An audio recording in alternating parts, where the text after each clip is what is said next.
Programme Smart Sénégal ñëw pour suuxat réew mi si digital informatiser suñu système mu high-tech. Par rapport vraiment à la dotation que l'ADIE, l'Agence de l'informatique de l'État, a mis à notre disposition, nous sommes heureux de constater aujourd'hui que notre ENO quand même fait partie des ENO les plus fréquentés. Fréquentés parce qu'il y a la connectivité, fréquentés parce qu'il y a de l'engouement, mais fréquentés surtout parce qu'il y a un accueil chaleureux que les agents sur place, en tout cas, apportent aux étudiants qui sont souvent, en tout cas, en besoin. C'est des nécessités des services, mais surtout de l'infra. L'infrastructure que vous mettez, en tout cas, l'ADE met à notre disposition par l'entremise de son directeur général, M.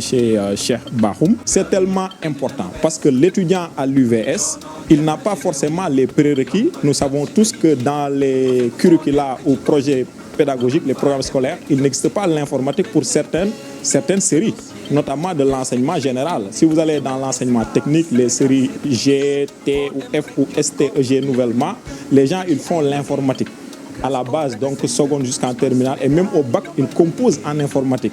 Et ça, quand même, ça n'existe pas si vous allez dans les séries S, dans les séries L.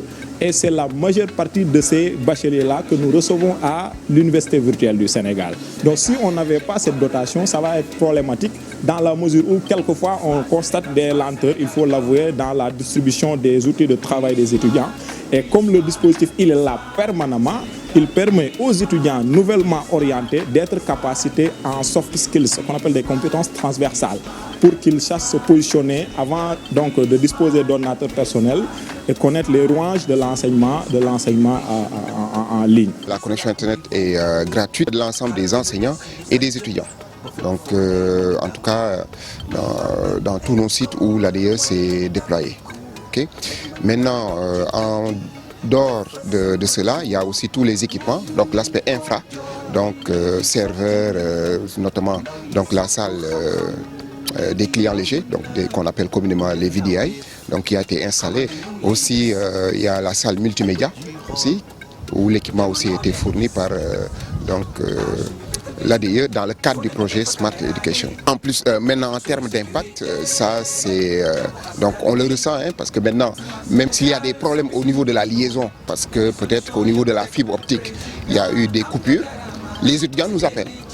Ça simplement c'est quelque chose qui prouve que les étudiants utilisent vraiment cette connexion et c'est quelque chose qui leur permet donc de renforcer leur apprentissage. Parce que souvent ils vont vous dire, ben tiens, s'il n'y a pas de connexion, on ne peut pas poursuivre nos recherches sur Internet, ainsi de suite. Donc pour dire vraiment que pour l'appui est vraiment un appui donc significatif du point de vue pédagogique. À travers cette composante Smart Sénégal, de mettre l'usager au cœur des préoccupations de l'administration.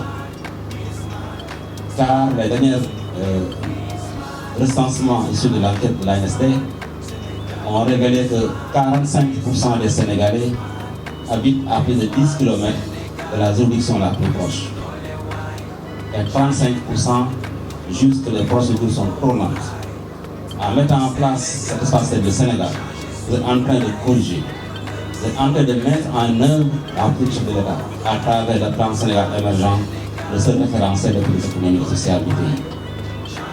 À travers ma voix, le PAMA, que vous présidez à travers le comité de pilotage, réitère son engagement à venir intégrer cette politique de proximité que vous avez menée il y a de cela 2 ans.